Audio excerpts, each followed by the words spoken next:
Assalamualaikum and good afternoon everyone. Before I start, let me introduce myself. My name is Rabeto Adini binti Abdulnasir. I am 16 years old. I love reading many books, especially fairy tales books, because I can get many value from them. I have a lot of books to read, but there are only books that I really enjoy to read without getting bored. The title is The Chronicle of Narnia, which have 100 pages and illustrated by C.S. Lewis. So now, let me show you about my favorite story. In World War II era England, there are 4 siblings who have been sent away to the countryside in order to avoid getting blown to smithereens during an air raid. These kids are stuck in a large and dusty house owned by an old professor. One day, Lucy discovers that a certain wardrobe is a gateway to a magical land called Narnia. In Narnia, she meets and becomes friends with a fowl named Mr. Tumnus. She returns home and tells her siblings about her experience, but unfortunately they don't believe her. One rainy day, she returns to Narnia with Edmund.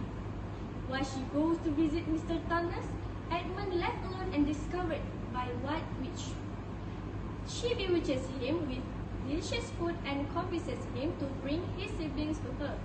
Returning home again, Lucy is sure that he will make up a story, but instead he lies, telling Peter and Susan that Narnia is make-believe.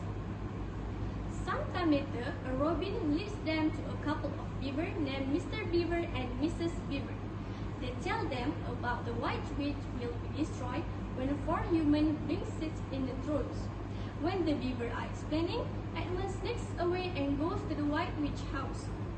He thinks that he will get the college, but unfortunately she takes him as a hostage.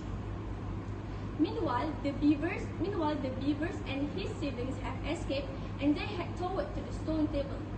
During the journey, they meet Santa, who gives them the weapons to use in the battle between them and the White Witch. After they arrive at the stone table, they are ordered by Aslan's prison. Aslan, saddened by the news of Edmund's prison. Meanwhile, the witch has decided to murder Edmund, but he's rescued by some of Aslan's people. So she goes to see Aslan under a flag of truce, and she renounces her claim of Edmund. At night, he leaves camp and goes back to the stone table. Lucy and Susan follow him without not understanding his sorrow. When he walks into the stone table, the all evil creature and the witch bind and torture him. In the end, she murders him with an enormous stone knife. Lucy and Susan weep over Aslan's dead body. At sunrise, Aslan miraculously resurrected, and he explained all the things that have been happened to them.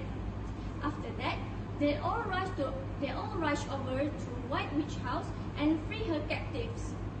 With this new band of followers, they find Peter and Edmund fighting a losing battle against the witch.